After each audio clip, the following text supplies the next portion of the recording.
আসসালামু আলাইকুম everyone. Disappointing disappointing disappointing তিউনিশিয়ার মতো দলের এগেনস্টে ব্রাজিল যেই পারফরমেন্সটা করলো সেটা সত্যিই খুব বেশি হতাশাজনক। তিউনিশিয়ার মতো দলের এগেনস্টে ব্রাজিলের আরেকটু বেটার পারফরমেন্স করা উচিত ছিল। দেখেন, এই ম্যাচে ব্রাজিলের বল পজিশন ছিল 72%। ব্রাজিল 21টা শটস নিয়েছে তিউনিশিয়ার এগেনস্টে, কিন্তু এত কিছু করেও কী লাভ? দিন শেষে যদি আপনি প্রপার ফিনিশিংটা না দিতে পারেন, আপনি কিন্তু গোল বের করতে পারবেন না।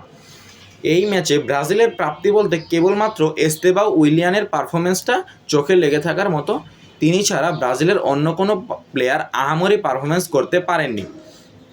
দেখেন, এই ম্যাচে ব্রাজিলিয়ান প্লেয়াররা যেসব ভুলগুলো করেছে সেগুলো যদি আমরা পার্ট বাই পার্ট দেখার চেষ্টা করি, ফার্স্ট অফ অল আসবে ভিনিসিয়াস এবং রদ্রিগোর নাম। ভিনিসিয়াস এবং রদ্রিগো বর্তমান জেনারেশনে এসে যেই ব্র্যান্ড অফ ফুটবলটা খেলতেছেন সেটা কিন্তু অ্যাজ আ টিম গেম হিসেবে যায় না। তাদের পায়ে বল গেলে তারা একাই নিজেদের কারিগরি দেখানোর চেষ্টা করতেছেন। এতে করে কি হচ্ছে, দল উপকৃত হচ্ছে না, তারা নিজেরাও তো গোল বের করতে পারছেন না। রদ্রিগোর পায়ে বল গেলে রদ্রিগো এমন এমন শটস নিচ্ছেন যেগুলো প্রায় বারের অনেক উপর দিয়ে বা বারের অনেক সাইড দিয়ে চলে যাচ্ছে। আর ভিনিসিয়াসের পায়ে বল গেলে ভিনিসিয়াস একটু বেশি কাটাতে গিয়ে বল লুজ করে ফেলতেছেন। সো ভিনিসিয়াস এবং রদ্রিগো এখানে পারফরমেন্স করে রিয়াল মাদ্রিদে জাবি আলোনসোর চোখে ভালো সেজে রিয়াল মাদ্রিদ নিজেদের জায়গা পাকা করতে চাইছে কি না, আই হ্যাভ নো আইডিয়া। তারা যদি এরকম চিন্তাভাবনা করে থাকে, আমি বলবো তারা সম্পূর্ণ ভুলের সাম্রাজ্যে বসবাস করতেছেন। দেখেন, রিয়াল মাদ্রিদের ভিনিসিয়াস তো নিয়মিত গেম টাইম পাচ্ছেন, রদ্রিগো নিয়মিত গেম টাইম পাচ্ছে না, তাহলে তিনি রিয়াল মাদ্রিদের ক্লাব ছেড়ে চলে যাক। তাকে নেওয়ার জন্য টটেনহাম, চেলসি অনেক ক্লাব আগ্রহ দেখিয়েছে। আপনি রিয়াল মাদ্রিদ ছেড়ে দেন, তাহলে আপনি নিয়মিত গেম টাইম ক্লাবে পাবেন। দেখেন, ভিনিসিয়াস জুনিয়র এবং রদ্রিগো যদি এরকম সেলফিশ পারফরমেন্স ন্যাশনাল টিমে করে থাকেন, যখন রাফিনহা, নেইমার তারা ফিরবে, তখন কিন্তু রাফিনহা ফিরলে কিন্তু রদ্রিগো এমনিতেই নিজের পজিশন হারিয়ে ফেলবে এবং ভিনিসিয়াস হয়তো বা হারাবেন না, কিন্তু মার্টিনেলি যদি ফিরে ভিনিসিয়াসও হারিয়ে ফেলতে পারেন। দেন ব্রুনো গুইমারেস আমাদের ডিফেন্সে অন্যতম ভরসার নাম। তার থেকে আমরা আরেকটু সলিড বা আরেকটু বেটার পারফরমেন্স আশা করি, কিন্তু গতকাল তিনি যেই লুজগুলো করেছেন, যেই ব্লাইন্ডারগুলো করেছেন, এগুলো বড় দলের সাথে করা যাবে না। বড় দলের সাথে করলে আপনারা গোল খেয়ে বসবেন। দেন আমরা যদি রাইট ব্যাক ওয়েজলির দিকে তাকাই, ওয়েজলি খুব বেশি উপরে উঠে যান, ওভারল্যাপ করে ফেলেন, কিন্তু নিচে নামতে পারেন না টাইমলি। এই ভুলগুলো বড় দলের সাথে করলে আপনি কিন্তু মুহূর্তের মধ্যে গোল খেয়ে যাবেন। সো ব্যান্ডারসন আসলে ওয়েজলি হয়তো বা সেকেন্ড চয়েসই হবেন। ব্যান্ডারসন আসলে এই সমস্যাটা ঠিক হয়ে যাবেন।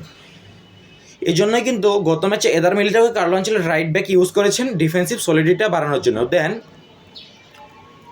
সেন্টার ব্যাকে মিলিটাও এবং মার্কিনাসের পারফরমেন্স এভারেজ ছিল। মিলিটাও ইনজুরিতে না পড়লে আর একটু বেটার করতে পারতেন, জানি না মিলিটাওর ইনজুরির কী অবস্থা। ক্যাসিমিরো বরাবরের মতো ছিলেন টপ নচ।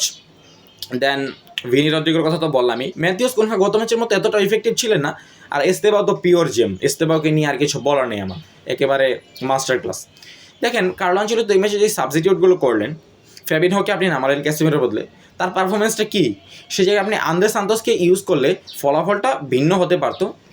তারপরে আপনি রাইট ব্যাকে ড্যানিলোর মতো বয়স্ক প্লেয়ারকে কেন সুযোগ দিলেন? আপনার হাতে যত পাওলো হেনরিকের মতো প্লেয়ার আছে, এগুলো আসলে ভালো লাগেনি আমার পার্সোনালি। তারপরে আপনি প্যাকেতাকে নামালেন, প্যাকেতাকে আপনি পেনাল্টিটাও দিলেন। এই লর্ড প্যাকেতাকে আপনি নিয়মিত স্কোয়াডে রাখছেন, কোনোদিন ভালো পারফরমেন্স ব্রাজিলের হয়ে করেন না তিনি। আপনি রদ্রিগোকে দিয়ে পেনাল্টি ট্রাই করাতে পারতেন, ভিনিকে দিয়ে ট্রাই করাতে পারতেন, অথবা এস্তেবাও। ফার্স্ট পেনাল্টিটা এত ভালো ফিনিশিং, এস্তেবাও আরেকটা দিলে কি আহামরি মহাভারত অশুদ্ধ হয়ে যেত আমি জানি না। সো এগুলো নিয়ে কার্লো আনচেলত্তি কাজ করতে হবে। ফিনিশিংয়ে দুর্বলতা ব্রাজিলের এখনও রয়ে গেছে, ফিনিশিংয়ে ব্রাজিলের কাজ করতে হবে। মিডফিল্ডে ক্যাসিমিরো এবং ব্রুনো ছাড়া ভরসা করার মতো কেউ নেই। এখানে স্কোয়াড ডেপথ অবশ্যই খুঁজতে হবে, না হলে বিশ্বকাপে যে ভরাডোবি ছাড়া কিছুই হবে না ব্রাজিলের।